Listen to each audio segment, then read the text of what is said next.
welcome. We're very happy to welcome today Tony Kelly from Tony Kelly and Dan Arthur, who will be running this workshop. So it's a gambling awareness workshop event in collaboration with Tony. We're going to have Tony in a few moments to introduce himself, his organization, before he starts his presentation. So a few housekeeping rules. If you have any questions, please do add them in the chat box, or when you have a chance, you can raise your hand and Tony will probably answer your questions. You can speak and Tony will answer. Anything else, we can have it in the chat box. If you're watching from YouTube or Facebook, please do add your question in the chat box. Again, we'll pick that up and share with Tony, and he will try his very best to answer as many questions as possible. So without any further ado, I'm going to pass over to Tony and team to start with the workshop. Over to you, Tony. Okay, let's share the screen.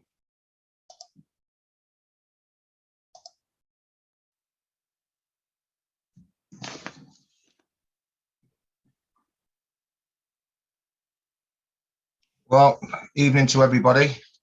Thanks to CAHN for inviting us to share this workshop in collaboration. It is about education awareness of preventing gambling harms. I've been in this space for about 7 years, so an introduction to myself. This is me, as you can see on the screen. I've had my own personal experience of gambling harms over a 25-year period. And I think it's really important in terms of educating those from particularly the BAME community, which is what I am from the Caribbean community, but obviously also for everybody within society, young, old. Gambling doesn't discriminate, regardless of your background or your status, gender, etc. So this is why I do this work, is to try and educate people and give people a better understanding of what gambling harms, gambling related harms looks like. So I started out as a professional footballer, as you can see here, and this is how life used to be. Kelly, now with a cover, he short-changed Grobbelaar, and Tony Kelly has equalised.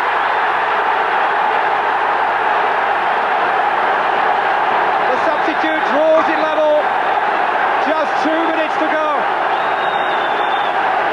It's a dream ticket for those Stoke City fans. A dream substitution for Lou Macari and Stoke City, right through the goalkeeper's legs. And I show that video because there was good times in my life when I was at the height of my career. I've had some highlights, but it just goes to show how quickly your life can spiral, and that's from anybody, regardless of your profession. It just so happens to be that I was a professional footballer for 9 years. Had a massive, huge impact on my life. So today we're going to touch upon certain topics. One thing I will say, if there's any triggers or if anybody feels uncomfortable, then please, feel free to leave the room, etc. Dan will put our contact details within the chat box so that anybody can contact us privately, whether that's for individual support, family support, whatever the case may be. So yeah, we are going to touch upon some very sensitive topics today because gambling addiction is real, and it has huge impacts on thousands and thousands of people's lives. Okay, moving forward. So the gambling industry, in terms of who is who, it's important to give you an overview of who controls gambling in the UK. So here we have the DCMS and the government at the top, and we have the regulator, the Gambling Commission. Their role is to issue licenses to operators such as Bet365, just to give an example. And basically, they do have their LCCP codes, license conditions and code of practices, which they have to adhere to. Unfortunately, some operators fail their license conditions, and when that happens, they are sanctioned with huge fines, which are in the millions. And those fines are used for various projects and invested back, I suppose, back into this space. So Red Card, for instance, would maybe become one of those beneficiaries of those fines, where we can get support and funding to operate our business, just like many others. We recently had a Gambling Act Review, 2005, which was basically conducted in March 2021, concluded in March 2021. And we're going to talk more a bit about what's going to happen in the coming months ahead, and where we are in terms of how we're making gambling safer in the UK, and what the government and the DCMS and operators, of course, are going to be doing about that as we go forward. So here we're going to play a short video, basically give us an overview of what addiction actually is and what it looks like. So, you may have heard about addiction, but what is it? Addiction is defined as being a condition in which a person is unable to stop using a substance or engaging in a behaviour despite the negative consequences. Anyone can develop addictions to pretty much anything. However, usually, the addiction is to something that makes that person feel better in any way. This can be drugs and substances, food, self-harming, gaming and gambling. People suffering from addiction are trapped, and sometimes all we can see is their suffering.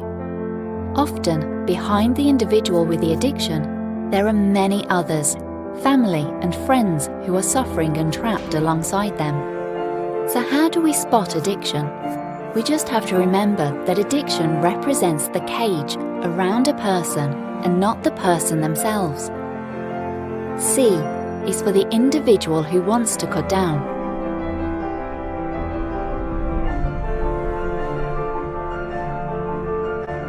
A is being annoyed by criticisms about how much or how they do that activity. G is feeling guilty, meaning that the individual blames themselves for their addiction, for causing hurt, and for not being able to stop. E is an eye-opener, meaning the need to have it first thing in the morning. All too commonly, we make individuals who are not well feel even worse for having an addiction and for not recovering. So that's why it's important to remember that addiction doesn't define people. Addiction is the cage, and that freedom from the cage is possible.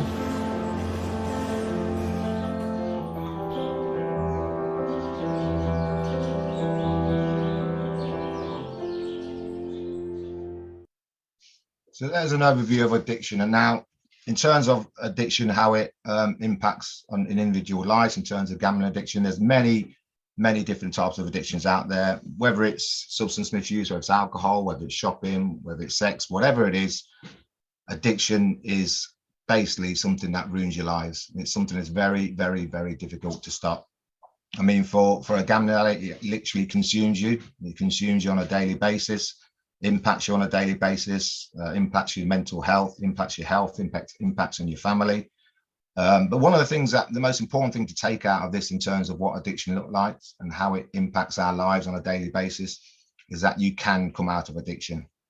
The description here given as a cage, yes, that's how you do feel. You do feel trapped. For some people, you feel like there's no way out. It's a long road. I've been down that road, and it took me years and years and years to get to where I am today. So yes, you know, let's not hide the facts. It's an evil addiction, and very, very difficult to come out of. But you can come out of addiction, and you can go on to live a healthier and sustainable life. And then when you look at the clinical side of addiction, you know, I'm not no clinical expert, but when you've got things like dopamine and serotonin at play, we have to understand that we're all wired up differently. Our brains work differently. And so it's not something that you're going to wake up in the morning and say, for instance, after 10 years of gambling, for instance, and say, oh, I'm going to stop gambling today. It's just not going to work like that, which is why you need professional help. So, yeah. It's a very, very difficult addiction. It's now classed as a public health issue generally. It's a mental health disorder. We're going to touch upon more about how gambling addiction literally impacts our lives as we go through the workshop. So what is gambling? What do we think when we hear the word gambling? Okay, so if anybody can put in the chat box what we generally think of when you have those conversations about gambling. See what comes to mind.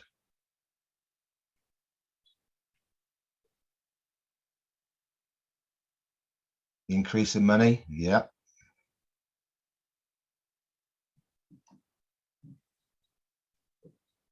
And I think generally speaking, when most people start on gambling, that is the driver, that is the motivator to win money. Accumulator, interesting. I've done many of them. Yeah. Risk, that's interesting because I think that word's going to come up shortly.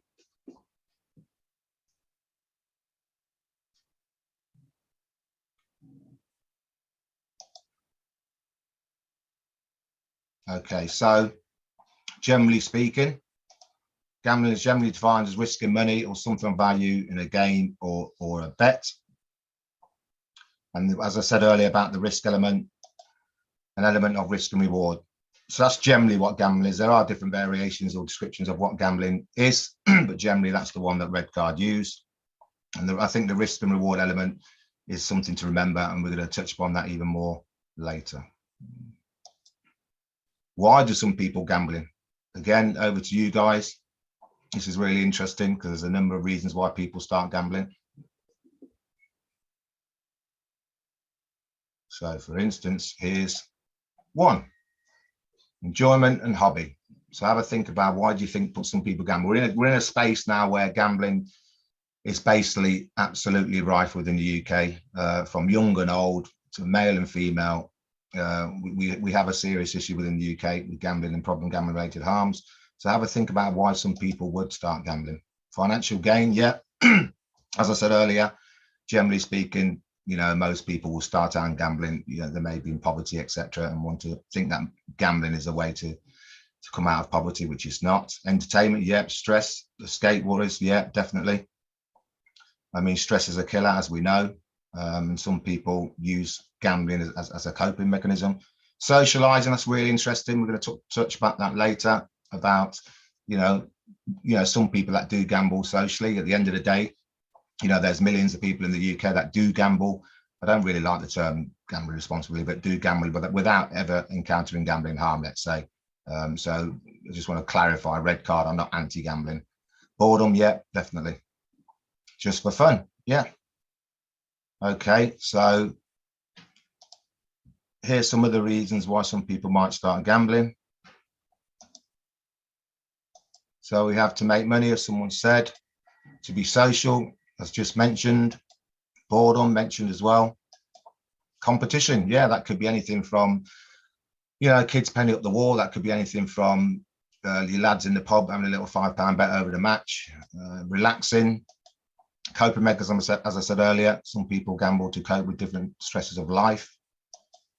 So in terms of these, are any of these above concerning? So if you can just put in the chat box, you know, if you look at these, would you say to gamble for any of these reasons? Would you say they're any of these concerning?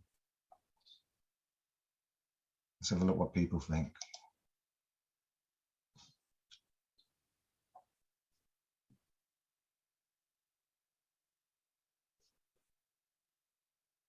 Yeah, I've seen the ones previously, coping mechanism, yeah, dopamine hit, yeah, we touched upon the clinical side previously. Coping mechanism, very concerning, definitely agree. Copying, interesting, yeah.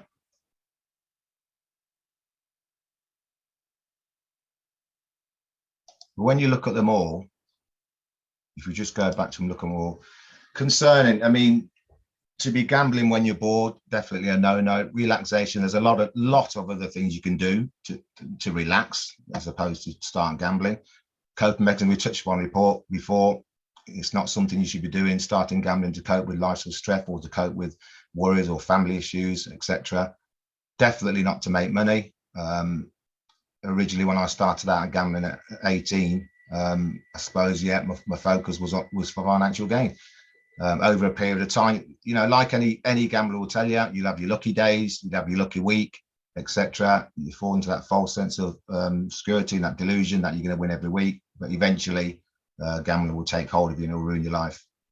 So yeah, there's just some of the reasons why some people gamble. Okay. Your turn. Tell me the different types of gambling. Lots of different types of gamblings out there. Some you may not think about. There's a whole range of different types of gambling. So if you ever think about what types of gambling are out there, yeah, you might surprise yourself.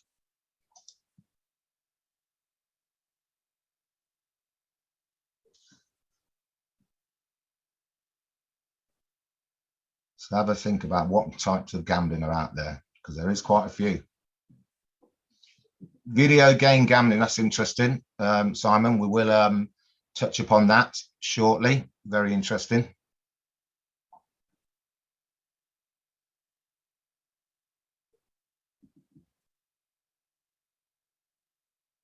Casinos, yeah, casinos, lottery. In fact, to say, I suppose casinos was my biggest losses. I would say, yeah, definitely. Slot machines, yeah, definitely. Lottery. Sports betting, yeah, another big part of my gambling throughout those years. Bingo, yeah, generally used by women in general. We're going to touch upon that later regarding women gambling. Okay, so here's a list of some of the various types of gambling. Scratch cards, we said. Scratch cards rules have changed. You have to be 18 now as opposed to 16 previously. That has changed. Roulette and the casinos, as we said, that's one of my biggest downfalls was the casinos. Fixed odds betting terminals, which are the machines that are situated within the bookmakers. Esports virtual gaming, we're going to come on to. As I said earlier, gambling amongst friends. Sports, horse racing, come in the same category.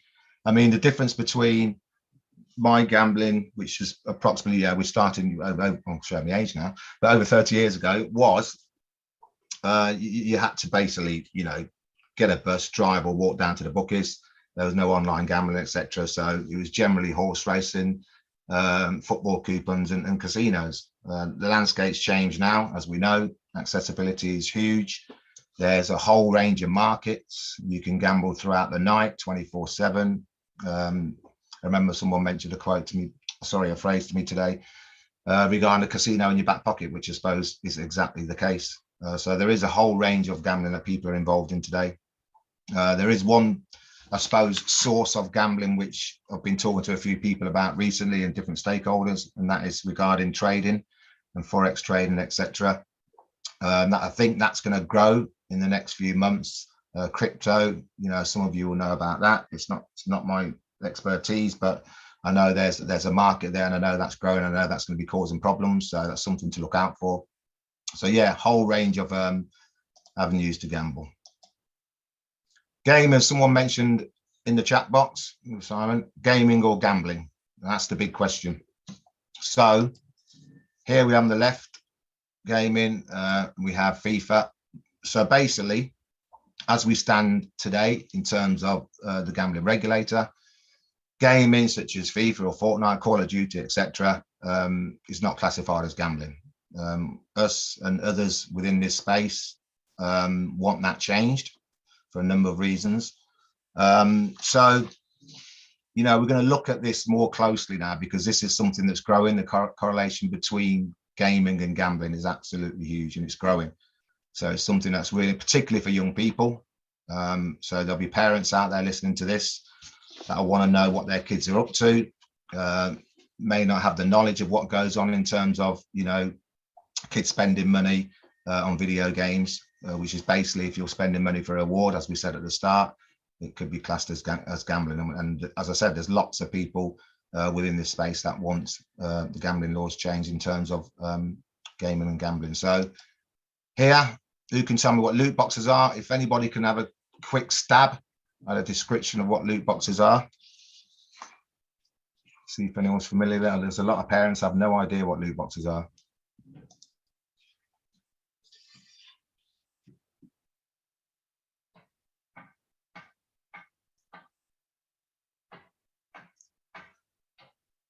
Okay, so in-game rewards, yeah, good shout. Chance for an epic item, power up. Something to do with video game rewards, correct. And this is something we've followed probably over the last 2 years, I'd say, because it was coming into this space in terms of thousands of young people spending a lot of money, parents waking up, seeing their bank account missing 3, 4, 5 grand, whatever it is, and have no idea what's going on. So it's generally a video game feature. Can be earned playing in the game, or it can be paid for. It's an in-game purchase. Kids will collect, in-game items, but you are spending real money. And that's the thing we said about the risk and reward element. So we're going to give you a couple of examples about how gaming and loot boxes and FIFA packs, etc., how it's impacted on an individual's life. So we're going to play a short video, which will give you an idea of how it can spiral out of control and how it does affect young people and has an impact on their lives. And this will be a story that's out there thousands and thousands of times over.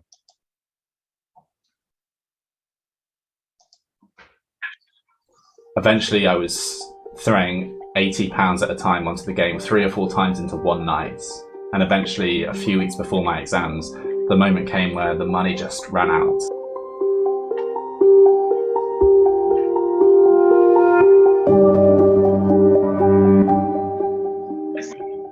It's like an online trading card game where you pay to open packs which randomly contain players, and the best players will help you to win more games. I remember in 2012, I first asked my dad if I could buy packs, and my frustrations as he commented to me that it was gambling. The idea to me at the time just sounded crazy.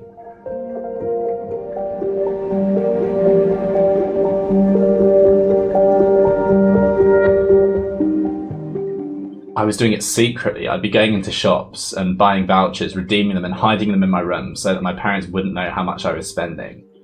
When I was 17, I got my first debit card, and suddenly buying packs and spending money on the game was just instantaneous. It was a click of a couple of buttons away.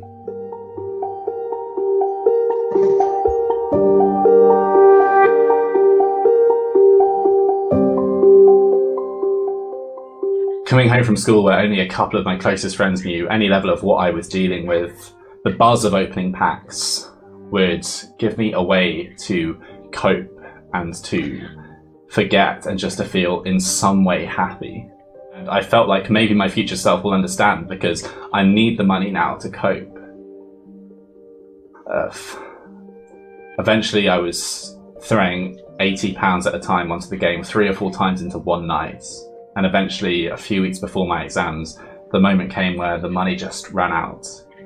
Money that had been given to me by my parents and my grandparents as savings for my future.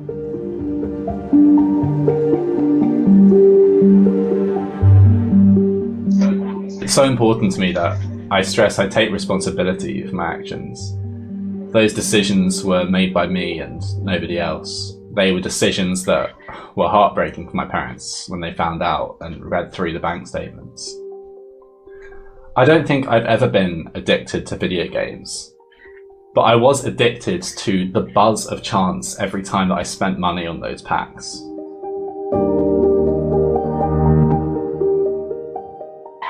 I hope that in years to come, people will look back and just question how this was ever allowed to happen.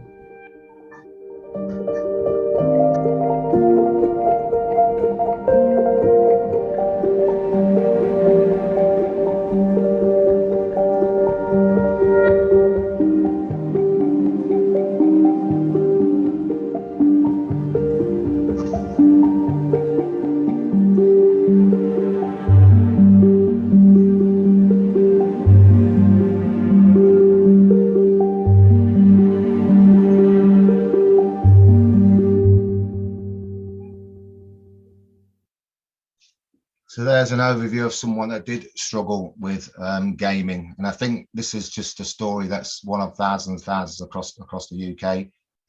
Hence why Red Card and others are lobbying for, gaming to be classed as gambling.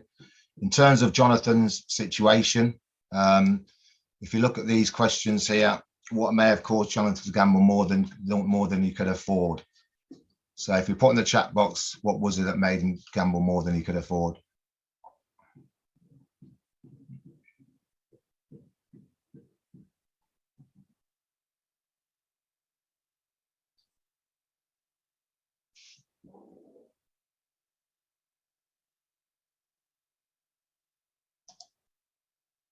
The buzz of getting good. Yeah. I think the chance is a big one. A chance box in exchange for in-game money, which costs real money. Yeah. And then we have here, what was he addicted to? And as someone just said, he was addicted to the buzz and the chance. It's not necessarily the actual money as such. It's all about that buzz and that adrenaline, that feeling that he was getting. And if you look at his story as a whole, in terms of someone mentioned earlier, about the reasons for not to gamble in terms of coping mechanisms. And obviously he had trauma within his life, his grandparents. And so, you know, he started to gamble more, trying to cope with that situation. And again, it's what we said at the start. You don't gamble to cope with life stresses. But that was one of the reasons he felt he continued to gamble more. And then obviously we're going to touch on it later in terms of borrowing money. He borrowed money off his grandparents, etc. So yeah, there's a whole range of things within that journey of Jonathan's that basically culminated in spending £2,700. Now, that's a lot of money for someone 17, 18-year-old. And I think that's happening across the country, as I said earlier. And I just think we have to look at this on a serious level in terms of that correlation that's now with gaming and gambling, and is gaming gambling or not. But in our eyes and many others, it's a form of gambling, and we're hoping we're going to touch upon what's going to happen later regarding the government and the DCMS, etc., and the Gambling Act review about whether, you know, loot boxes or whether gamers will be classified as gambling as we go forward. So do you think these types of loot boxes or packs are gambling? So if we just have your own say, what do you think? Do you think these types of loot boxes or packs are gambling? 100%, Michael.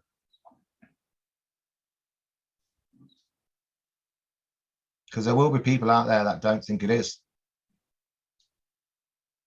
And it's interesting to hear Jonathan say that, you know, he basically takes action to his own responsibilities. And so, yeah, fair enough. You know, that we do have a choice. That is true. If it's a random chance, then it is. Yes, you are spending, as we said earlier. If you're spending money for a risk and reward, it should be classed as gambling. Thanks, Nicole.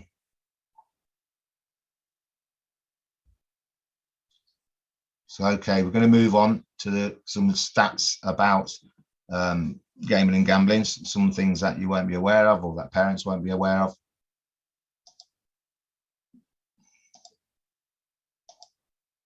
Eventually. Okay, so as I said earlier, this is something that's growing.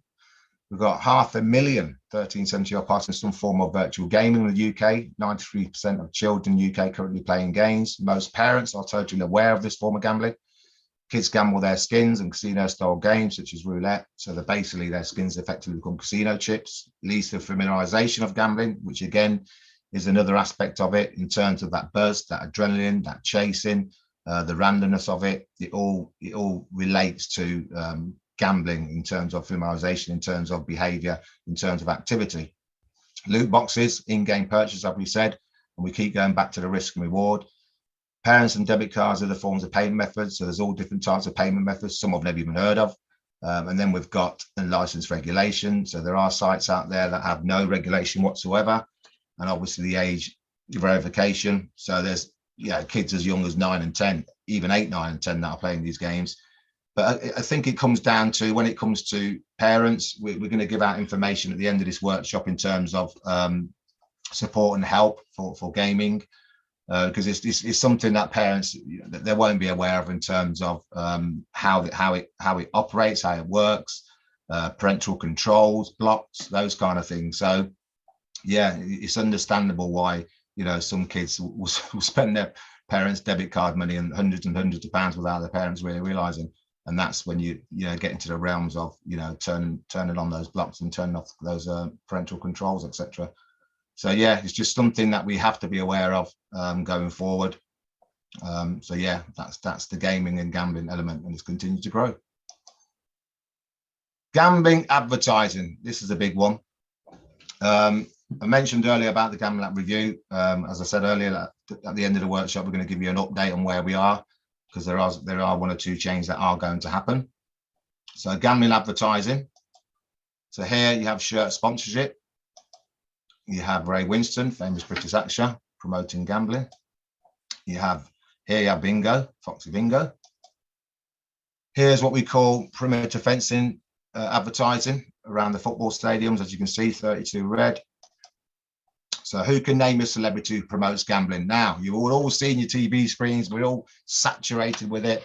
We know that. It's on our airways, it's in the press, it's on our TV screens, it's on social media. It's absolutely everywhere. So we know that. So have a little think about the celebrities that promote gambling.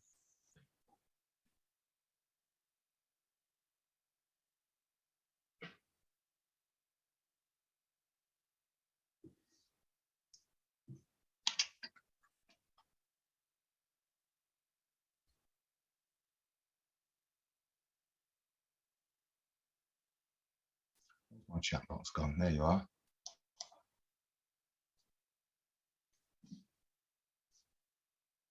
And Michael, any of the Sky football presenters? Yes.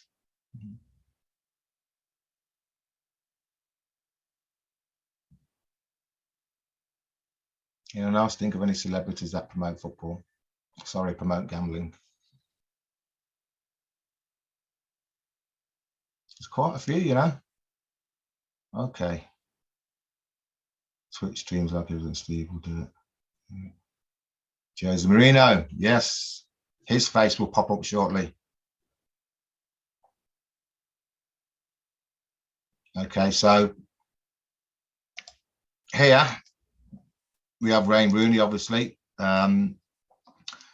He's sponsored by Derby County with the Derby County were sponsored by the gambling operator 32 Red. This was part of his contract, the reason why he's wearing 32 Red, which, you know, we're not going to go into it, but obviously these are millionaire footballers are promoting gambling, which is not good. Here you have Anton Deck, Ray Winston, I said earlier, famous British actor. We have Peter Crouch. Someone said earlier, Jose. Jeff Stelling from Sky Sports, as I said, the Sky Sports presenters. Neymar, he even promotes poker. So I want you to have a think about gamble advertising because it's a massive topic. It's something that riles with a lot of people, and I don't blame them, myself included, in terms of how it draws people into gambling, particularly young people. And this gambling advertising, and particularly the links between professional football and gambling, has been out there for quite a while now, and it has ruined a lot of people's lives. So I just wanted to have a think about where we are in the gambling space, how gambling has been normalized for every single individual and background and status in the country, as I said earlier, whether you're from the BAME community, whether your gender, background, status, age is irrelevant. It just affects everybody. So have a little thinking after you've listened to this video.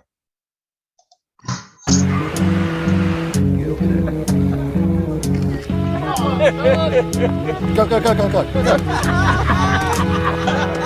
Here he is! Off to races. 2 on 1. My boys, look. Yeah. Come on, son. You might be in it, mate. Sugar pie honey. Yeah, but King Frank was runner-up on Good and Heavy. That's the one.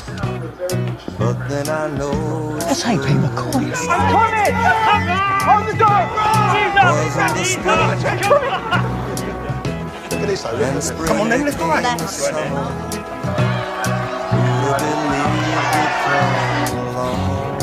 Hope you're right.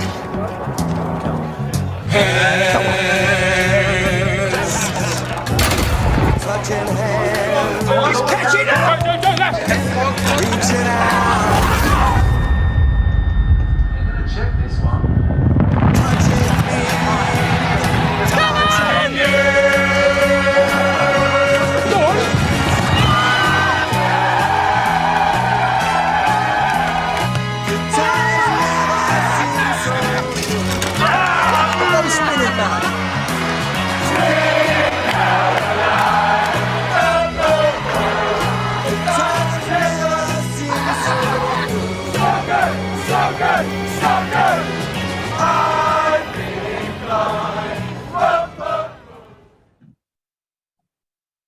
So as you can see, yeah, one of the things I've noticed recently within gambling advertising is, I suppose this is probably going back a couple of years now, where, you know, generally speaking on our screens, there wasn't many people of color in terms of target audience.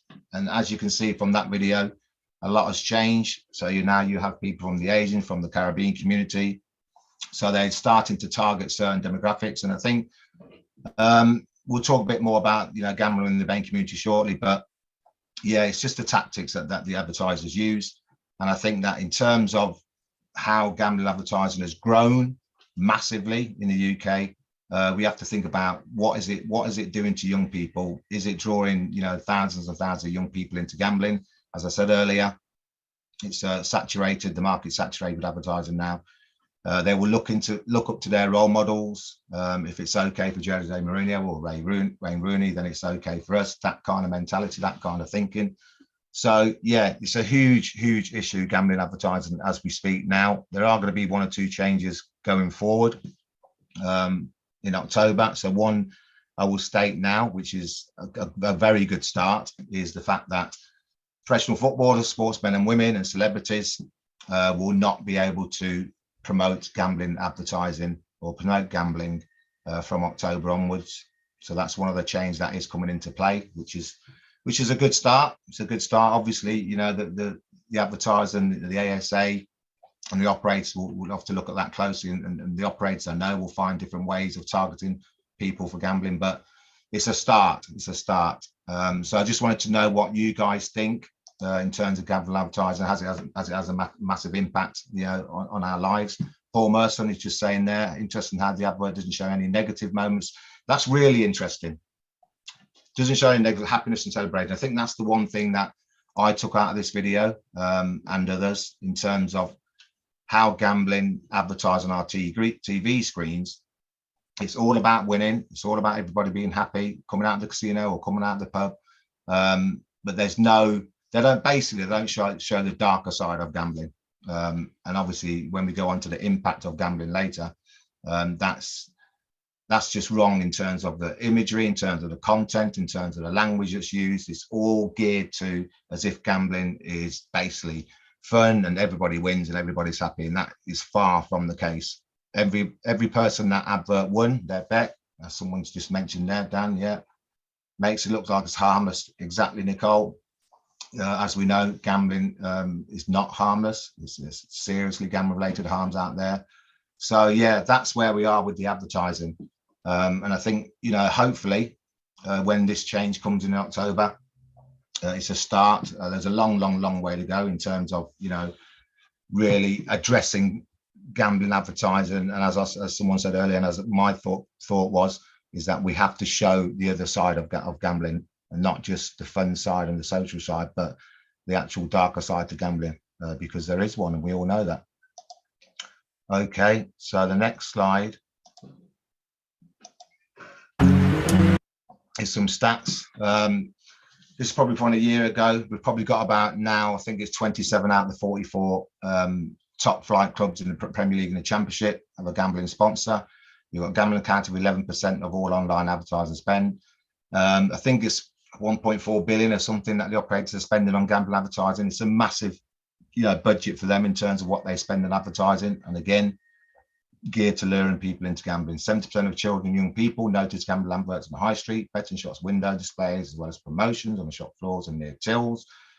12 to 11, 16-year-olds also follow gambling companies on social media platforms like Facebook, YouTube, and Instagram. And that change that I mentioned earlier in terms of gamble advertising by celebrities and professional sportsmen and women, that will be extended to social media as well. So you will hear about that soon. But as you can see, you know, in terms of the spend for operators, it's a massive part of their basically their target, their revenues. It's a big part of their revenue. So they will continue, and they will find ways to target, you know, individuals, certain demographics, gamble advertising. We know it's not going anywhere. So yeah, it's just something to be mindful of. It'll be interesting to see how things change over the next few months. But that's where we are with the gambling advertising. And as it says here, £7 billion gambled. And you've got approximately these figures change. We estimate red card estimate probably more close to 2 million as opposed to 600,000 problem gamblers to the UK. One of the issues is 5% seek help for their addiction, and that's, as I said earlier, about the hardest thing is to seek help. When we go on to talking about recovery toolkit later on, we'll talk about, you know, why it's so important to seek help early. Only 1% get treatment. You've got the most addicted types of gambling: internet casinos, slot machines, fixed op terminals, unregulated gambling, and sports betting. So as you can see, we've got to remember what we're dealing with here. We are dealing with a profit-making industry. That's what they're all about, basically. You know, let's be frank about it. They're there to make money. They're there to take your money. So it's really important that we understand the realms of gambling addiction, what it looks like, where it can take you, and who it impacts. And that's, as I said before, from anybody and everybody. So yeah, it's a huge industry, but we have to remember what they're looking for from us. Okay.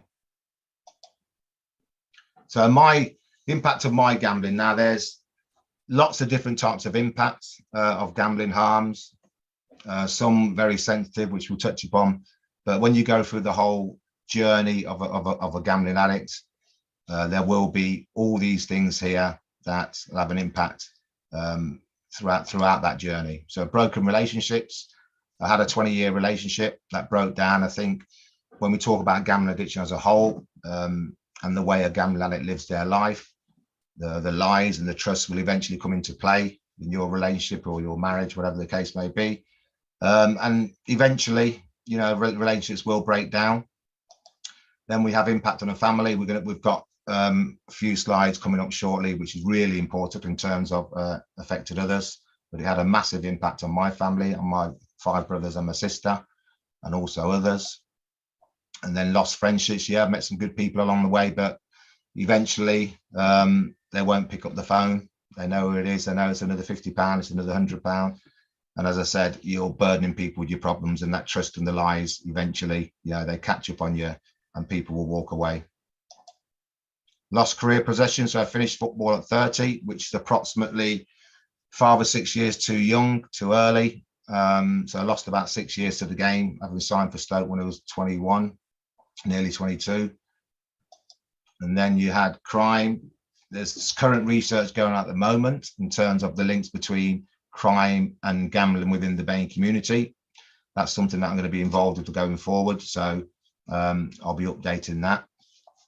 But crime is something that, you know, as our team, we have members of our team that have committed crime. I've met with lots of lived experience guys and girls that have committed crime. One you're going to see later on from a lady. So yeah, crime is a massive part of the impact of problem gambling. Repossession, eventually I lost my house. Yeah, as I said, all different types of impacts. It's huge, and it's not a nice journey. It's full of emotions, full of despair, and unfortunately for some, you know, there is no end to it, and we're going to touch upon that later as well. Bankruptcy, went bankrupt 2009. I had a £192,000 bankruptcy file with 32 creditors. So in terms of serious debt, yeah, it might start out as borrowing £20 from your mate or whatever. Then it might start out as £200 payday loan. But then eventually, you know, you're going to continue to borrow and borrow and borrow, and you'll rack up debt after debt after debt. And then it's going to affect your mental health. It's going to affect your family. It's going to affect your work and your studies, etc. So just basically, the hole gets bigger. That's the best way I can describe it. The hole gets bigger and it gets deeper. And for some, unfortunately, they can't get out of that hole. So yeah, very, very serious addiction. And anxiety, depression, as I said about the mental health side of things. So yeah, the impact of my gambling was huge. As I said, I had the bankruptcy, I lost the house, broken down relationship, and it took me a long time to claw my way back to where I'm today. And as I said, we're going to touch upon the recovery side later, but people recover in different ways. Mine was different as well. But we just got to remember that, you know, gambling addiction is not just about the money. It's about, you know, what impact it has on you, on your health, and your family and friends. Gambling harm for the gambler. So here we have different types of harms. Many have been mentioned already. As I said, relationship breakdown, illegal activities, emotional, as I've mentioned, health. Yeah, I have many sleepless nights, went on to antidepressants, etc. You know, but it's trust me, when I say this in terms of your health and your mental health, it's a long journey, and for some it's very, very difficult to come back. Culturally, yeah, so in terms of gambling within different cultures, you know, for instance, in the Muslim and Asian community, there's, you know, gambling is forbidden in certain communities. Then you have the fact that some may be ostracized from society, ostracized from their families. So there's the shame and the guilt that comes into play. So there's lots of different reasons in terms of why gambling is important to understand within different cultures. Work and study, as I said, for me, when we talk about work, so for instance, letting my fans down, for instance, letting my teammates down, and then you've got people at work, you know, going off sick, lying to their managers, etc., poor performance, lots of different elements to it. Financial, as I said, huge financial burden for me. Trust, we've talked about. Homelessness, I was fortunate for that. I have a big family, so when my house did get repossessed, I didn't end up on the streets, but I know many people that have, and that is the case as we speak today. We talked to homeless charities, where many have ended up in homeless shelter, but they got there basically, but their form of gambling is what took them there. So yeah, that is definitely the case. And we're going to touch upon suicide later. Very sensitive, as I said earlier, but we have to speak about reality and where we are today with gambling addiction. And the reality is that people are losing lives. Okay, so taking all that into mind, here we have all the things you shouldn't be doing. I've done all of these except inheritance. So remortgaged, overdrafts, logbook loans. For those that don't know what a logbook loan is, yeah, you'll borrow a loan against your car. If you don't pay it back, your car will be repossessed. I've done all that. Friends, pawnbrokers, credit cards. So never, golden rule, never borrow money to gamble. Okay. So before we go on to women gambling, I was going to stop sharing the screen. We're going to have a 10-minute quick break. And then we'll continue with the second part of the workshop, where we'll touch upon women gambling, recovery toolkit, suicide, and one or two others. So yeah, let's take a 10-minute break, because I know that's it's quite hard looking at a screen for an hour and a half. Okay, got to take a 10-minute break and come back in exactly 10 minutes, please. Welcome to our Caribbean and African Targeted Health Improvement Program, CAHN Health Hour. The Caribbean and African Health Network, CAHN, along with its national partners, are incredibly pleased to continue to bring to you targeted health and well-being education delivered by Caribbean and African doctors. These health hours are all about empowering, educating, and giving space to Black people so our communities can look after themselves better. Every Saturday, our Black GPs or consultants present on those health and well-being topics that affect you, your family members, and friends. Some weeks will vary and will include other panel members such as pharmacists, specialist nurses, and faith leaders. Our health hours cover a range of topics and include mental health, heart health, women's health, reproductive and sexual health issues, men's health, respiratory problems, cancer, sickle cell, and many more. We've not forgotten to include within our health hours the many societal, cultural, religious, and racial challenges that can go hand in hand with health problems and influence how we should respond to meet health and well-being needs. The sessions are designed for you, and we want you to use the time to listen, learn, share your experiences, and ask questions to our Black doctors. During every session, we will gather your feedback so we can continue to respond to the needs of our Black community. To request any particular topic, please email health@cahn.org.uk. We encourage you to invite others to our health hour sessions. Spread the word in our community. CAHN is funded by the National Lottery Community Fund.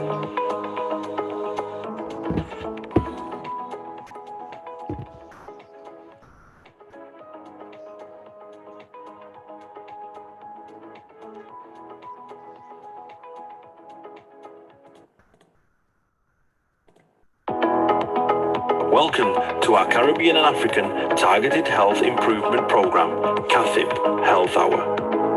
The Caribbean and African Health Network, CAHN, along with its national partners, are incredibly pleased to continue to bring to you targeted health and well-being education delivered by Caribbean and African doctors. These health hours are all about empowering, educating, and giving space to Black people so our communities can look after themselves better. Every Saturday, our Black GPs or consultants present on those health and well-being topics that affect you, your family members, and friends.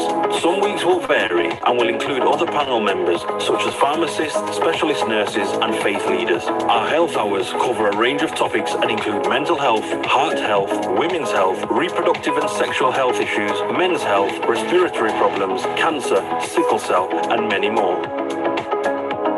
We We have not forgotten to include within our health hours the many societal, cultural, religious and racial challenges that can go hand in hand with health problems and influence how we should respond to meet health and well-being needs. The sessions are designed for you, and we want you to use the time to listen, learn, share your experiences and ask questions to our black doctors. During every session, we will gather your feedback so we can continue to respond to the needs of our black community.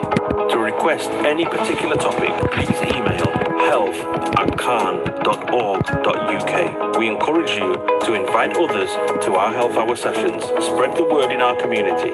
CAHN is funded by the National Lottery Community Fund.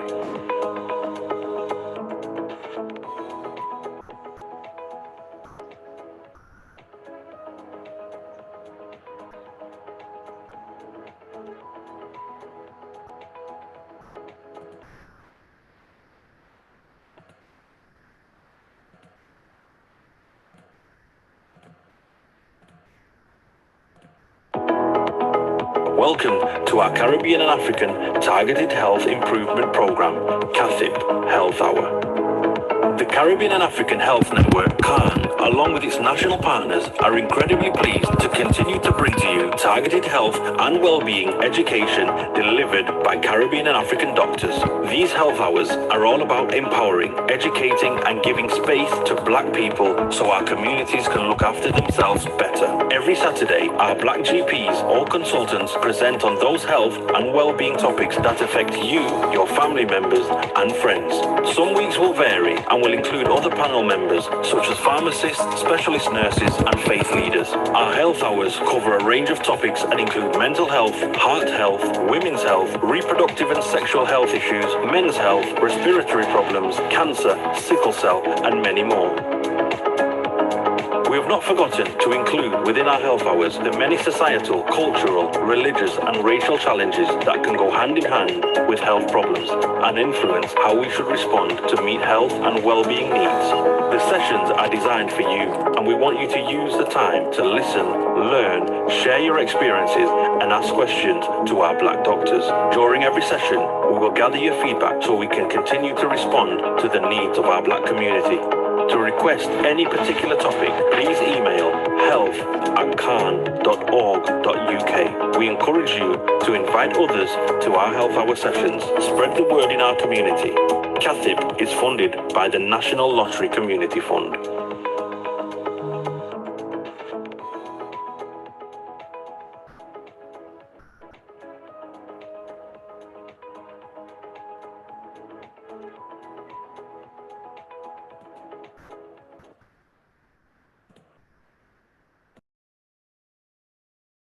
Okay, guys, we're back. Okay.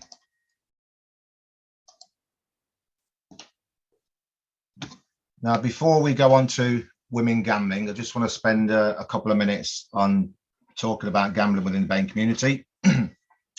So recently there was a survey, 4,000 adults 16 plus, in terms of gambling in diverse communities. So this is something that I'm working on with different stakeholders, Red Card, in terms of, you know, why those from the BAME community or those from diverse communities don't talk about gambling addiction, or lack the confidence to talk about it. So some stats here that was taken from this sample size of 4,000. So those from the diverse communities are less likely to gamble. 4 out of 10 had gambled in the last 4 weeks. 65% of participants surveyed had gambled online. At least 10% revealed they had gambled more than they could afford. 10.4% felt guilty, as opposed to 3% of all other gamblers that were asked. So the sort of conclusion from this is that those from the diverse community are more likely to suffer gambling harm or are more at risk. Now, this is something that needs a lot more research, a bigger sample size. I know there's a lot more research going on in the next few months, but it's something that I'm really interested in in terms of my background and those within my community, because especially within the gambling space, I seem to find myself as a minority, probably 2 or 3 of people of color that are actually talking openly about gambling addiction, gambling related harm. And I think there's obviously a reason for that.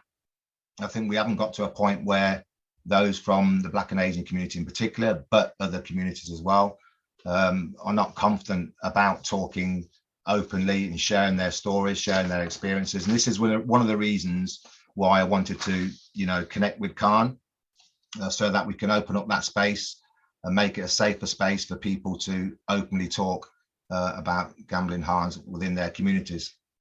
So it's really important that we start to do that. We have to change that narrative in terms of, the guilt and the shame that's attached to it. Yes, there is. I understand that, because it took me, until I was 40 something when I went public with my story. And it's very, very, very difficult to do, to actually open up and share your story. You have to be ready for it. So yeah, I'm hoping that, this workshop and other pieces of work we do with other stakeholders, enables those from those diverse communities to say, right, okay, it's okay to have a gambling problem. It's okay to talk about it. How do we access support? Give them the confidence to access support. We have other issues such as language barriers and those kind of things. So yeah, we know that there are challenges ahead, but we'll be working in this space over the next 6 months in terms of addressing gambling harms in diverse communities. So really, really important. And yeah, if there's anyone that wants to put in the chat box any reasons why you feel those from those diverse communities are not accessing support or not openly talking about gambling addiction, is it the shame and the guilt? Is it the lack of confidence? Is it for some, we've done some research where they said that in terms of accessing support, they would like to see relatability, so someone of color that they feel confidence to talk to. So I don't know if anyone wants to have a think about that and put anything in the chat box before we move on. We will have time for open questions at the end of this workshop, so don't worry about any questions you've got as well.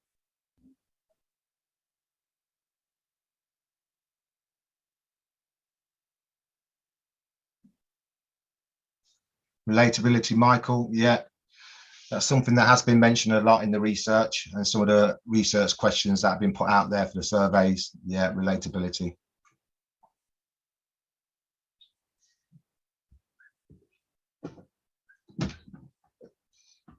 I mean, I've got a big family. I have a lot of friends and family. I have friends in the Midlands in particular, who I know struggling with gambling, but they, for whatever reason, the confidence, I don't know, it's something we're talking about, but they can't bring themselves to actually talk about it openly.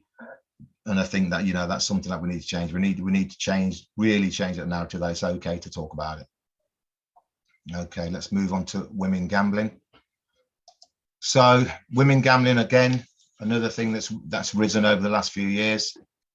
The perception originally was that this is a male-dominated industry, that only men gamble. Back in the day, 80s, 90s, going into the bookers, I remember I wouldn't see a woman in the bookmakers. But we know that the landscape's changed. We know the accessibility of gambling, the opportunity to gamble now is massive. And so obviously thousands and thousands, or if not millions, of women are gambling today. I've met with a lot of women doing the work that we do with Red Card, some involved in certain art projects, and you'll listen to one or two of them later that, have suffered gambling harm, and that's continued to rise. So we're going to have some stats about that in a bit. So here, you've got here women gambling. As I said, the accessibility, that's probably the biggest change in terms of the opportunity that women have to gamble.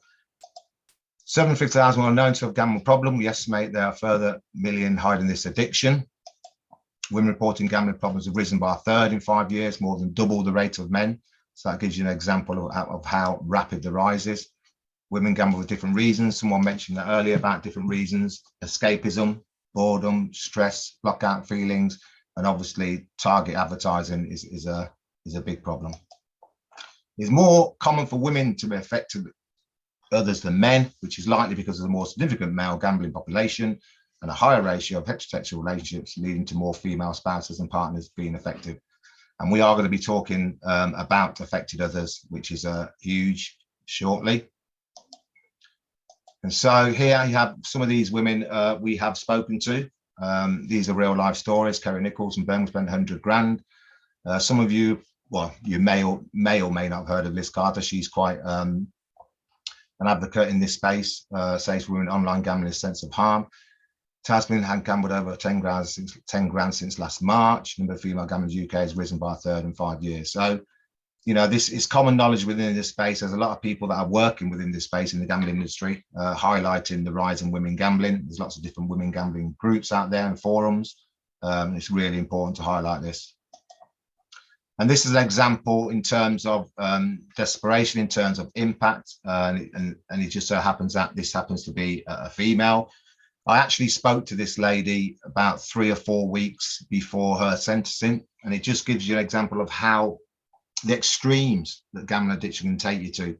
A woman who's faked a cancer diagnosis to claim more than 45 grand in donation has been jailed for 33 months. This is in the public domain, by the way. Nicholas Alcabas, 42, set up online fundraising campaign, falsely claiming she needed money to pay for private treatment for ovarian cancer. A judge said she had carried out a cunning and manipulative deception. And as it says here at the bottom, Judge Mark Weaves told Alcabas she had carried out a lengthy and involved sophisticated deception of hundreds of people in order to obtain a large sums of cash to sustain your very significant gambling habit. And I think this story, you know, when I spoke to her on the phone, I think part of her was thinking that she may not go to prison, but I think the enormity of what she'd done, the mistrust of what she'd done, but that's where gambling took her. That's where gambling took the addiction took her, to that place. And for her, you know, in order to, you know, get significant funds, it was, again, it's a choice. It's what she decided to do, and unfortunately, it's backfired on her. She's ended up doing a prison sentence. So it just tells you, you know, how damaging gambling addiction can be, and how it can destroy lives, just as it has hers. So we talked about affected others. Briefly touched upon it shortly. Now, affected others is something that's, again, is growing within the gambling industry space. There's a lot of organizations out there that are focusing on affected others, because, and I think it's really important, because, you know, from my perspective, I was like thousands of others, a selfish gambler. It's something you do on that journey where you don't think about others, and I think it's really important to highlight this in terms of who else is impacted by the gambler. And so I've done, you know, many podcasts out there, and from my hometown Coventry, I've done a podcast with a company, Skint to Mint, who educate young people on money management, etc. And so this was a podcast done last year, and it basically gives you an idea of how it impacts on an individual or a family member. In this case, this is my sister. I had no idea what she was going to say, which was really interesting. So yeah, have a listen to this 2-minute video, and it'll give you an insight into how affected others affected my family. Before you came onto the show today, we asked you, can you write someone's name down and give someone's number, or someone that's been there supporting you throughout the whole time? Yeah. And you put Patricia Kelly. Yeah. And who's that to you, and why did you put them down? Patricia Kelly is my sister. She's been on the journey at various different times. I know I've talked about the work that I do today, and one of those things is in terms of what we call affected others, and that could be friends or family. And yeah, members of my family have been impacted in a certain way, some more so than others. And my sister has, you know, been a support throughout this journey, in terms of, you know, well, she'll explain herself. Yeah, so that's why. That's probably Patricia now, so let's see how she feels about the situation. Okay. Hello, Patricia. Hello, yes, Patricia speaking. Okay, it's Kennedy. We're here with Tony as well. We're on a podcast. Yes, that's fine. Okay, so we'll just talk about Tony's gambling, and I just want to see on your side how you felt about it. So how do you feel when Tony actually went through the situation and he's gambling a lot and he's losing a lot of money? I think, you know, as a family, and being the only daughter and being the only sister, we've been on a real terrible journey. And I've been with him, and I've given him advice, and he's not always heeded to advice. I've been through sort of so many emotions, you know, after giving him advice, and then helping him financially with money, and then still finding that he's still, so I help him out with X amount of money to help him out of a situation where he could lose his home. Yeah. And yet he still goes back to gambling away that money. And myself personally, I feel like I've made a sacrifice in terms of loaning him money, because I've got my own family. How do you feel about how far he's come now, and the fact that he's writing books about gambling, influencing young people to get out of their situations of gambling? Yeah, I mean, I feel really proud of him. I mean, he has faith, and I've supported him as much as I've struggled with him, and I found it hard, to say no to him at times. I feel that now he can fulfill his mission. Thank you for coming on to the podcast as well and talking to Tony. I hope you have a great day. We're just going to go back to Tony and see how he feels about this call as well. Okay, brilliant. Thank you. Okay, God have bless. a great day. Take care. Yeah, and you. Take care. Tony, how do you feel about hearing your sister say them emotional things about you as well? The fact that how far you've come as well, the trials and tribulations as well. Yeah, well, as I said, I think she has been on that journey like other members of the family, and they all have. And the words she used, victim, yeah, they are victims, those that are affected others, because they're just as much impacted as the gambler. But I think the most important thing really is that she stayed with me, like all my family have to this day, and they've seen, as she said just then, the light at the end of the tunnel. I don't think she or any of my family 7 or 8 years ago would have thought that I'm going to write 2 books and I'm going to be a CEO of an organisation and I'm going to go and educate people. Not even myself. I still pinch myself today to think, wow. So there you go, guys. Just the impact, how damaging it can be. And I think, there's been lots of different types of impact in terms of my family, in terms of my daughter. And this will be the story across the board, across the UK, with many, many families impacted. I know people that have fell out with their parents, that haven't spoken to their brothers or mum and dad for years. So it has a damaging effect on the family dynamics. And I think that's something that we really, really have to remember. And that's why we highlight this within our workshops, within all the work we do. There are other organisations out there that focus on affected others only, some of our colleagues, and I think that's really important. But as you can see, my sister's been on the journey with me, and so have my brothers, and so my daughter to a certain extent. So yeah, we have to remember that other people are impacted by your gambling. As it says on the list here, loved ones, friends, family, work colleagues, employees, employers, etc. So yeah, it's a massive issue. So as long as we remember that the journey is not just about, I know we're selfish as gamblers because you're in the zone and you're only thinking about yourself, everything else is blocked out. That's just the way it is as a gambling addict, unfortunately.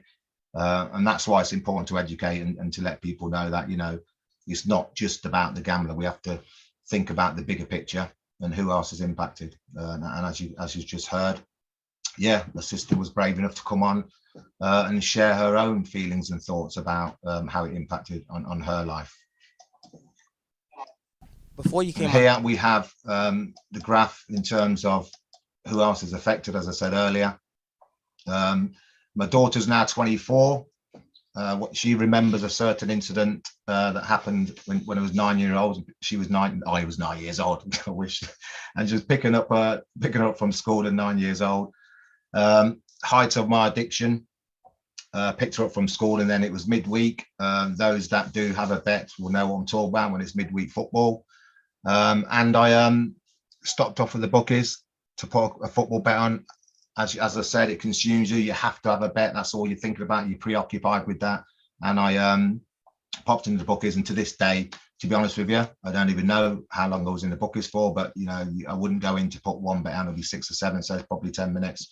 And there I am neglecting my 9-year-old daughter who's standing outside of bookmakers, and she remembers that to this day. She came on my first talk about 6 years ago. Obviously proud of where I've come from to where I am today, but it just shows that your mindset is all about, you're preoccupied with gambling 24/7, and so to do something like that, neglecting your children, and that'll be around the home as well, in terms of food, in terms of family outings, in terms of Christmas and birthdays. all those things. And so just really remember about the impact it has on the rest of your family. Ripple effect on other groups, as I said, and that's, we've talked about that at length. So yeah, let's move on from there. Different types of people from different backgrounds. As I said, it doesn't discriminate, gambling addiction, unfortunately. You have a single mum jailed after stealing 35 grand to feed her gambling habit. Accrington's bus firm, sadness after gambling addict driver, stole fares. Financial advisor, conned people. You have a 44-year-old finance officer has been sentenced for stealing over 27 grand from the Abraham Moss community. And they have a council worker, 62,000 of Grenfell money spent on holidays and gambling. So when you look at the bigger picture of problem gambling in the UK, there's just so many different elements to it. You know, I've mentioned the word, you know, discriminate a few times, because it really literally is the case that you could be 16, 17, 18, 19, young teenager, you could be 40, 50, 60-year-old adult, you could be a female, you could be from a different community, different backgrounds. It just does not matter. Anybody and everybody can get addicted and wrapped up in this gambling world. So that is why we do what we do at Red Card: education, awareness and prevention. We're not going to focus on the treatment side. There's treatment providers out there, you'll get to hear about them later, but we are all about early intervention, which is why we deal with a lot of young people, and a lot of our workshops are aimed at schools, etc. So we have to get to them before they come to a stage of where they've got a problem with gambling. That's the Red Card vision. That's what we do. As it says here, breaking news: gambling crime increase of nearly 2,007 years. Now, I said earlier that we're going to touch upon something. We've got a couple more topics before we finish. I said we'll touch upon something that's sensitive. So, you know, please feel free to leave the room. Please feel free to contact Red Card. Dan's going to put the website and our contact details in the chat box. So you can contact us directly by email or telephone. It's fine. We'll pick up the phone, even if it's just for a chat or support for a family member or a friend, fine. But we have to touch upon this because this is reality. I have met with the parents of one or two of these individuals that have lost their lives to gambling suicide. It is in the public domain, and it's very, very sad. And I think the more we highlight this, not only to, you know, the public or forums such as this, but to the government. I know there's a lot of campaigns out there. I know there's a lot of stuff being done by, in particular, you know, charity that we've worked with into Gambling with Lives. So yeah, it's massive. And when I look back, I suppose one of the reasons why I like to highlight this is because I think about myself, and I think about where I was in terms of not just the monetary side, but the mental side, what I lost, yeah, possessions wise. Yeah, house and car, that's fine. You can lose all that, you can lose all your money, etc. But, you know, for me, fortunately, you know, I didn't lose my life. Other things can be replaced, but your life can't. So here we're looking at different stages, 4 stages to gambling suicide. You will, as I said earlier, you will have that early win, beginner's luck, whatever you want to call it. And then eventually we'll start losing. And when you start losing, as we say in the industry, chasing your losses, you know, to get that money back. And that was the case with, you know, hundreds of times with me where I just had to get my money back somehow, you know, and the bets would get bigger and bigger, which means that the losses will get bigger, which means that the hole gets bigger. And then you'll get to a desperation stage where you've exhausted all avenues of borrowing. As I mentioned earlier, you know, and that could be anything from the credit cards to the bank loans to pawnbrokers to everything, and then obviously your friends, and that phone stops ringing and you're at a desperate stage. For some, they'll turn to crime. You've seen the experiences of people that have turned to crime and where that ends up. You know, I'm not ashamed to I have committed crime throughout my journey. And you do that when you're desperate. You will do anything when you're desperate, when you get to that desperation stage. And unfortunately, that leads on to where there is no hope. And sadly, for many, you know, they've come to the end of the road. They don't see a way out. You know, obviously there's mitigating circumstances with that. There's contributors to that, how people get to that stage and what help and support should be there that isn't there. And sadly, you know, some people will lose their lives. And we do have stats here that are out there now in terms of where we are with gambling suicide. You've got the House of Lords found better rights to the lives of 2 million Britons. The panel behind the report urged the government to curb against giant betting firms. We're going to talk about that later. 25-year-old committed suicide after he lost 119,000 in 5 days prior to his death, has been revealed. And as it says here in his suicide note, Bruni said it was the gambling and that he couldn't go through it anymore. The coroner ruled that he died of part of shame of gambling. Now, in terms of charities that are working in this space, they're looking at, coronary reports, they're looking at deaths that have not been recorded. There's lots of things going on because there is a lot more gambling-related suicide deaths that are out there that haven't been recorded. And so there's a lot of work to be done collectively with the government and with charities. So there are estimated 2 gambling-related suicides per day in Great Britain. About 11% of all suicides, Gambler source. It's estimated that over 40 people committed suicide during the Euros 2020 due to gambling. As we know, we talked about the advertising. 1 in 5 problem gamblers have thoughts about suicide in the past year, and 1 in 20 problem gamblers have made a suicide attempt in the past year. So, it's really important that we respect what gambling addiction looks like. You'll still have ignorance about it. You'll still have people that will say, I haven't got a problem. You'll still have people that won't want to address it. And you'll have people that will say, oh, it's your own fault, it's choice, etc. But you have to put yourself in the shoes of individuals and families that, have lost people to gambling suicide to actually understand and realize how serious addiction is. So, yeah, very, very important to highlight that. Here we have a couple of individuals, both you'll recognize in terms of public face. Chase's Paul Shinnett calls 15-year gambling addiction his biggest regret of his life. And you'd never have thought that, but here's someone who's well educated, famous on our TV screens, but there you go, hidden addiction. And that's what we say about gambling addiction. It is the hidden addiction. We talked about how you can notice a gambling addict, and the fact is you can't, yet, with drugs and alcohol, etc., there are those visible signs. With gambling addiction, there isn't. Anybody you can look at anybody walking down the street dressed in a £2,000 suit, but you wouldn't realize they're a gambling addict.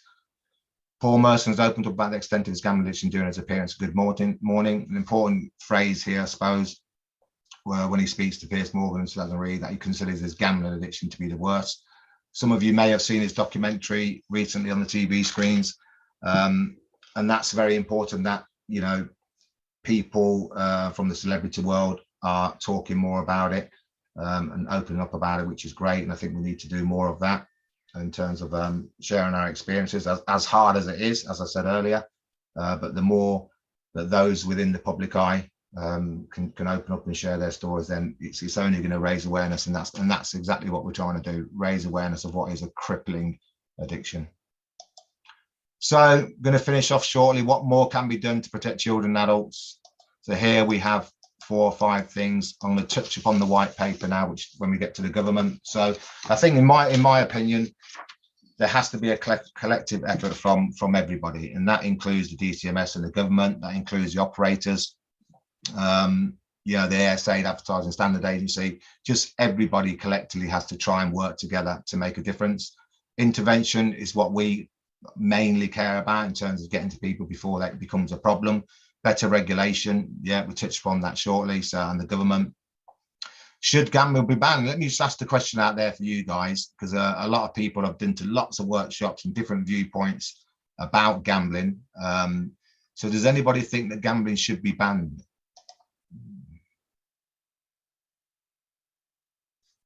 Thank you, Sharon Nelson, for your comment, by the way.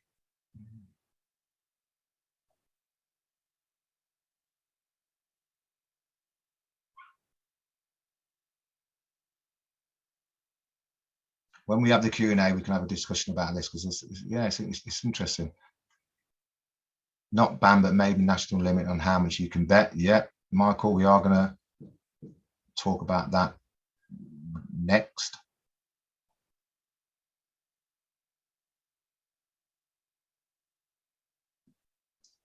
I think from the people I've spoke to, the general consensus is that gambling shouldn't be banned, and I think let's have it right. I'm not sure exact what the figures are, but we've, as I said earlier, we've probably got 0.7, 0.8% of the population that are problem gamblers, for want of a better phrase.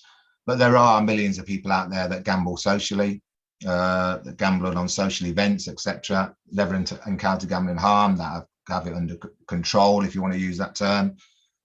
So yeah, of course, you have the day out at the races, you have a night at casinos with your friends, all different times. There's a sense of community as well. We're not to forget there's the older generation that meet up on a Saturday afternoon, you know, for a couple of hours, and that's a regular for them. So there's that community element to it. So yeah, I don't think gambling should be banned. And I think what Michael said earlier, yeah, there has to be more regulation, tighter regulation, more robust regulation. And that moves me on to the white paper, which is due out shortly. So I was part of, well, Red Card was part of the Gambling Act review, which finished on March 31st last year. And just to give you an idea of what those consultations involved, that's talking with the regulator, the Gambling Commission, the DCMS. And as lived experience advocates, we were basically, our job was our role was to give recommendations to the government about what can be done to make gambling safer.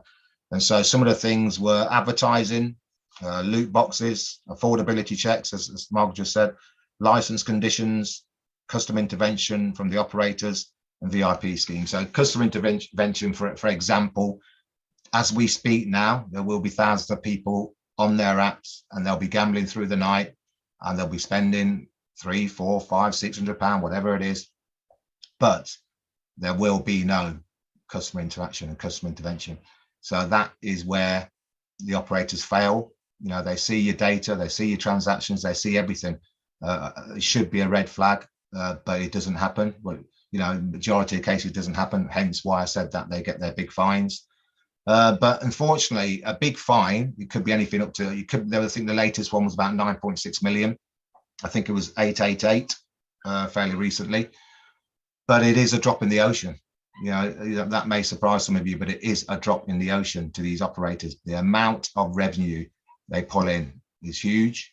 So me personally and Red Card, we'll be looking at, you know, revoking licenses, etc. You know, zero tolerance. This has to stop. You can't allow people to be spending hundreds of pounds without intervening, without, whether it's a phone call, whether it's an email, whatever it is, but that intervention has to happen, because that's where people, you know, unfortunately, you know, really ruin their lives and end up at a place where there's no point of return.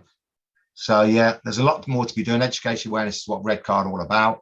We deliver educational workshops to all kinds of organisations. As I said, Dan has already put our details in the chat box in terms of whether it's the CPD training you want or whether it's a general workshop as of tonight. Yeah, just contact us directly, that's fine. We've delivered to mental health trusts, children, schools, universities, all kinds of organisations. And signposting for support, that's an important one. That's what we do at Red Card in terms of referrals and signposting for access and support, which we're going to go on to now. So recovery toolkit, as I said before, it's really important that when you get into a problem, or even if you know someone that's got a problem, that you can give them the tools to access support. Some people might not know where to go. Some people, as I said earlier, may not have the confidence to access support. You have to be ready, but the one word that I always use is that you have to be committed to it. You really have to be committed to change. If you really want to change, come out of the storm of gambling harm onto recovery road. Mine was 2014. When I wrote the first book, Red Card, set up Red Card Gambling Support Project 2015. And that was the start of my recovery. 7 years on, Red Card have been running now. I'm now debt free. I'm now running an organisation. I now have responsibilities. I now have things to focus on. Yeah, so it's been a long journey. I had counselling. As I said, you have to get professional help. I had professional counselling for a while. And then I had obviously a lot of family support. But some people recover in different ways. It's not one size fits all. I spoke to people that have been to GA. For them, for whatever reason, wasn't for them. I've got friends that have been to the Gordon Moody Association, which is residential recovery. And then you've got the CBT and the general therapy, from whether that's through GAM care or other treatment providers. So there's all different ways how you can recover, but you have to be committed to that recovery. I think that's probably the most important thing, and that's why you have to be ready. So here's various, I'll just let you know now, these last few slides, recovery toolkit, will be sent to Sandy and to CAHN, so they will have access to this. If anybody wants to get hold of these, I'll just touch upon one or two of them. We have Sense, which is ban yourself from land-based casinos. GamStop, which is a fairly popular one in terms of blocking yourself from gambling sites on your software, or sorry, on your phone or your laptop, etc. A lot of people sign up to GamStop, and again, yeah, there's a minimum period for these, self-exclusion. Minimum period generally 6 months, so you have to be committed. But if you really want to, ban yourselves from opening gambling apps or opening gambling software, then yeah, these organizations, and these are the toolkits that you can use. So there is toolkits out there, there is prevention toolkits out there that you can use, but it's whether you're ready and whether you're fully committed to change. These are some of the treatment providers, as I said, Gordon Moody Residential. You have Gamble Aware, National Problem Gambling Helpline. There's a telephone number. As I said, these slides will be sent to CAHN. Red Card will pick up the phone to anybody that wants to talk to in terms of advice and support, and obviously we deliver our educational workshops to any organisation. GamFam, we talked about affected others. GamFam, a very, very good charity in terms of families and parents. And then you have the Child Lines, Parent Zone, Netwear. So all these are accessible. As I said, anybody who wants to get in touch with us to get these slides or to get them via CAHN, that's fine. But we just have to highlight that there are support services out there. I mean, it's a long journey. A gambling addict's journey is very, very long. We've touched upon the ultimate sacrifice. And before you even contemplate getting to that point, just think about what you've heard today from myself. Think about friends, think about family members, those that you may feel may be having a problem, and now is the time to intervene. Now is the time to have that conversation. And particularly for my community, the Caribbean community, I'm hoping to do more work within the Black and Asian community and the Black and African community, because there's a hell of a lot of gambling going on within these communities. But it's one of my sort of missions is to bring it out into the open and say, okay, it's okay to have a gambling problem. Let's talk about it. So thank you very much, everyone who attended. So yeah, I want to open the floor to questions, if that's all right with Sandy. And I think Dan's got a few questions maybe. So yeah, thank you very much to everybody. Just before Dan comes in with the questions, thank you so much, Tony. This was, I mean, I'm just, I don't know where to start. It's a lot to take in, really. And most importantly, thank you for sharing your experience, because you've said it yourself, people from our community don't really talk about it. We have an advocacy service, and as part of the advocacy service, we've been with clients, or we've spoken with clients who've had this issue, but it's not because they mention the issue purposely. It's because, as we're resolving another issue, then this came out. So it's a really, really useful session, and I'm sure other people here also enjoy the session.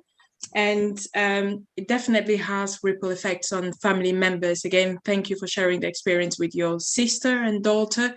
It takes some guts to share personal experiences. So thank you very much for that. So I'm not going to say much. So I will leave Dan to come up with the questions. I'm sure we had some questions in the chat box, and I'll leave you, Tony, to answer the questions. Thank you, Sandy. Thank you. Thanks, Andy. Yeah, a lot of people saying they really enjoyed your talk, Tony. A lot of people thanking you for sharing your experience. We've got a question here from Michael, who says, what did you find the hardest step/stage on your journey to recovery, and how did you overcome it?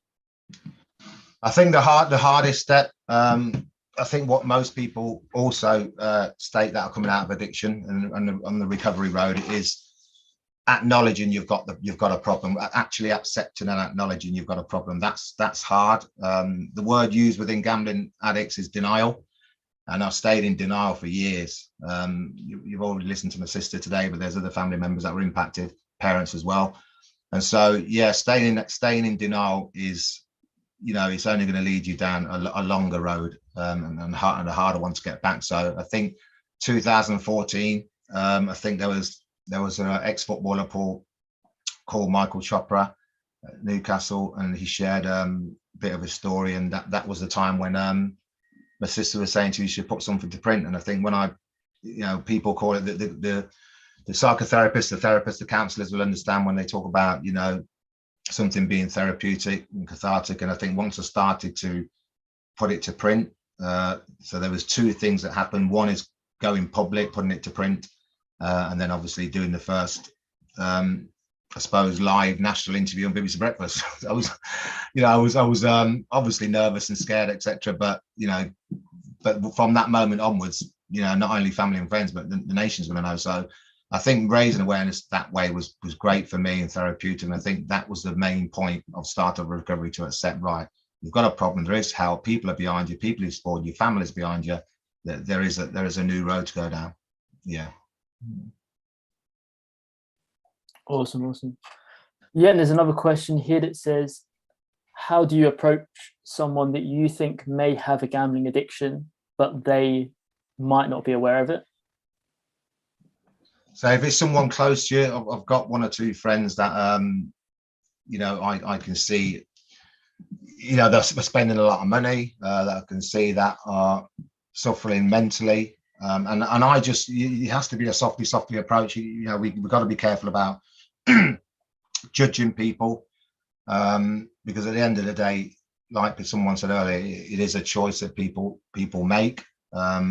But I think it's got to be a softly approach. Be careful of the language and content you use, but just basically showing them that you're there to support them. Making it clear you're there to support them. You're there to offer help and advice. And I think advice is all you can give them at that particular time. And obviously using your own personal experience, because I think the more I share my story out there in the public domain, hopefully it will lead on to people realizing that, yeah, I've got a friend, or I've got a brother, or I've got a sister, I think they're gambling, is to give that advice, initially give that advice without jumping in too far and judging them, give them that advice. And then hopefully, and sadly, unfortunately, the final decision in terms of seeking help has to come from the gambler. They have to want to change. And then, as I said, it's difficult, but I'm not the only one out there that's recovered from gambling addiction. There's many, many, many people that have.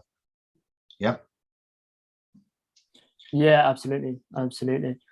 And there's another question here that says, have you yourself used any of those signposting tools on your recovery? It's the thing with me, I didn't need to. That's the thing. There's some people that I think this probably goes back to the clinical side, to the way we're all wired up, to the way some people recover, to the mental state of different people, where people are on their journeys. I think it's really different for everybody. And I never had to use the tools. I think the counselling for me wasn't just about the gambling. The counselling was about hope for the future, where I'm going to be in 5 years, all those kind of things, because I was going through a 20-year breakup with a relationship. I was going through the bankruptcy. So I was going through a lot of different things. So it was about hope for the future. So as I've got friends, as I said, that have recovered in different ways. This last 7 years for me enabled me to get debt-free by stop gambling. It's enabled me to run a project, to run an organization. It's enabled people to trust me. It's enabled the government to trust me. So when you get to that place, and obviously, it takes time and it takes, I suppose, a lot of mental strength, then you get to a place where, wow, you've beat this. Now you can just, mentally you're in a great place. So you don't have to worry about anything. You don't have to worry about debt. One thing you do have to be mindful of are relapses. That can happen to anybody. But I think I'm lucky that I've got to a place where, that dependency of gambling, that preoccupation with gambling, and all those are the emotions and thought processes you're going through as a gambling addict have literally disappeared for me. So I'm very lucky. So just got to stay on that road. That's all. Yeah, absolutely. And as you said, it's going to be something that takes time. It doesn't happen instantly. Yeah, I've got one from here, down from Sandy. Some people are obvious of the fact that they have a gambling issue. Is there a cultural challenge associated to our community not talking about it openly? And I think that's definitely the case. We delivered a workshop to the mosque, Whiteman Road Mosque in London, Hornsey, not so long ago, probably 6 months ago.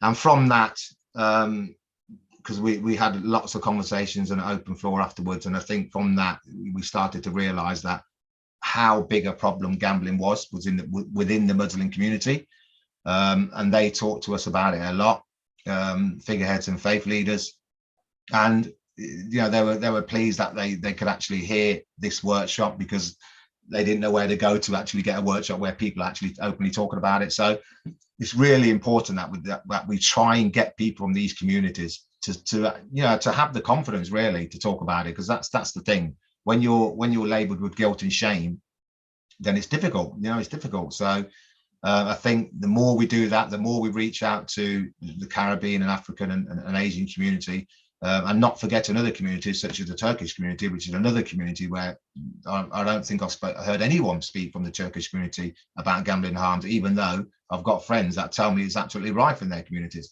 So yeah, it is a challenge, but I think that we'll continue, and we're working with other stakeholders to continue to raise awareness and reach out to those communities. So thanks for that, Sandy. Yeah, and we've got another Thank you, really Sam. good question here. Yeah, sorry.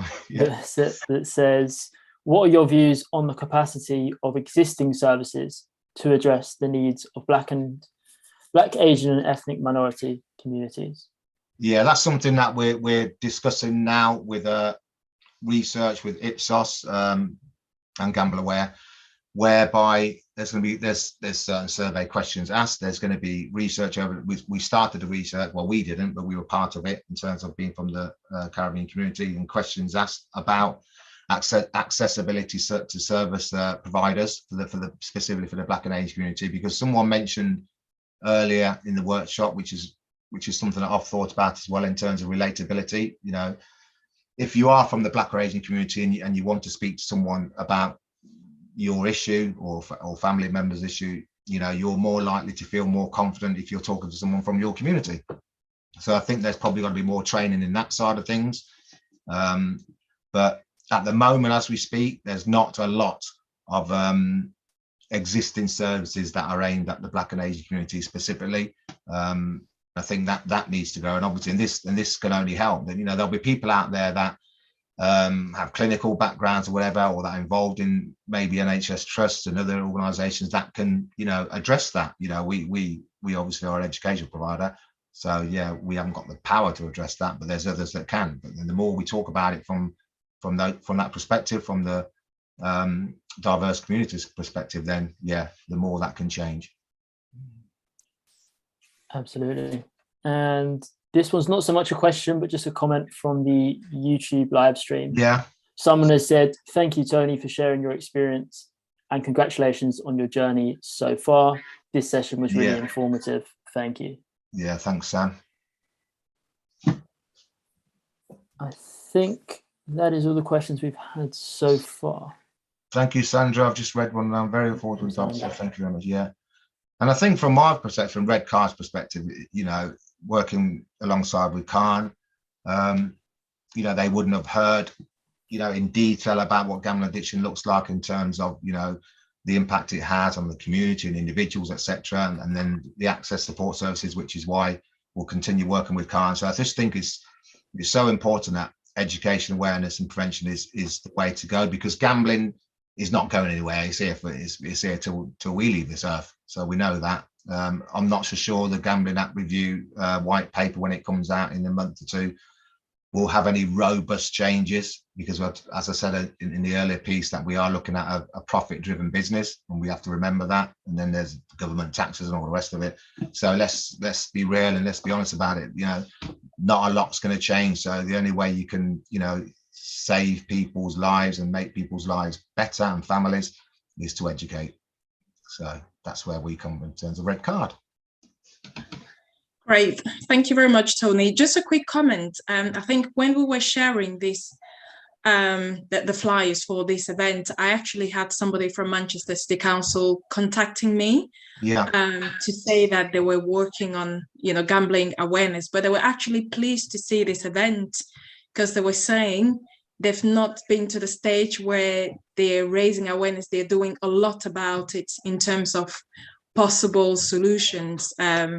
towards this issue. So she was pleased to see that there was an initiative, especially in our community, to do this. So again, thumbs up for yourself and the team. And I suppose talking about it and hopefully we're going to have another event.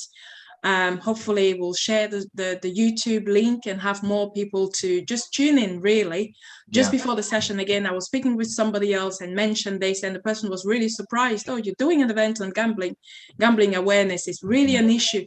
People know that it's an issue in our communities, but people don't just talk about it until they put the topic on the table. So, I always find when I go to different forums, where there's a population of Black and Caribbean, there, and then when they might ask what you do and all that, and then I say, and then their eyes sort of light up, and they'll say, "Oh, my cousin's got a problem with gambling, or my brother's got," but it's a difficult one for people to open up about, but that's why we do what we do, and that's why we joined up with yourselves. Great, perfect. So I'm conscious of time. It was an exciting session. I have to say, it's good timing. Good timing. 2028. Good timing.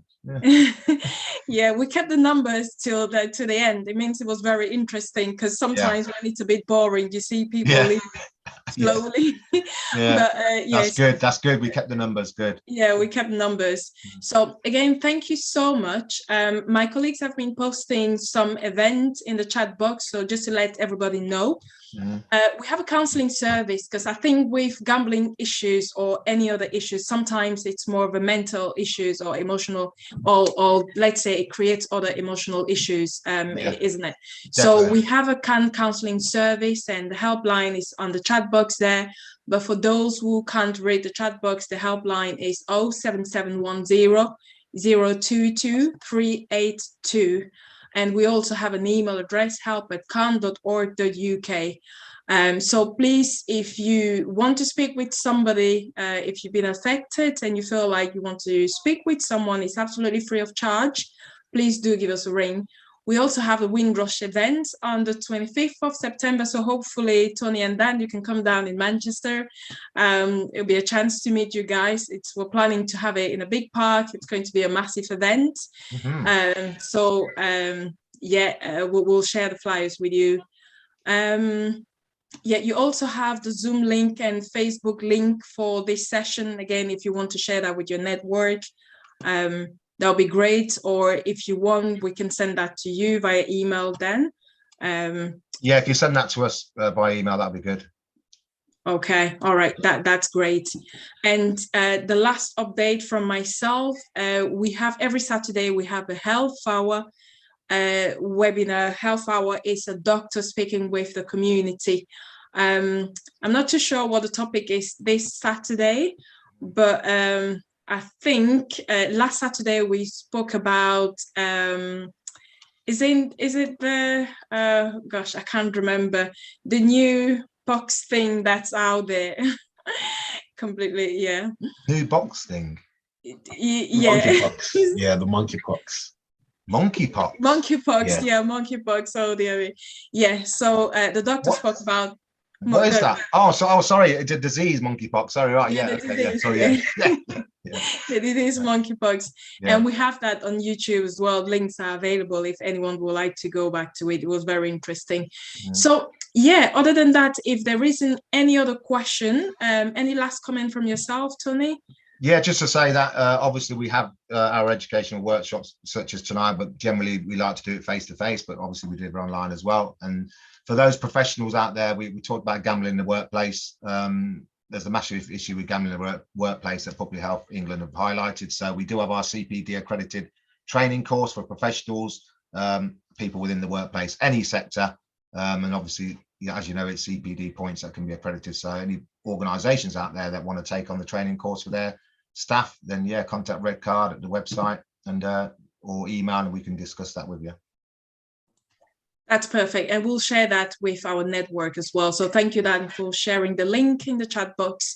So thank you very much, guys. Thank you for everybody who attended the session. It was really great having you. We hope to have you soon again, and great collaboration with you guys. Thank you, and have a thanks, Sam, Sandra, Gria, Nicole, Elizabeth. Thank you to all of you.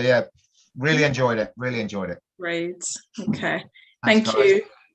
Bye-bye. Cheers, Dan. Thanks. Cheers.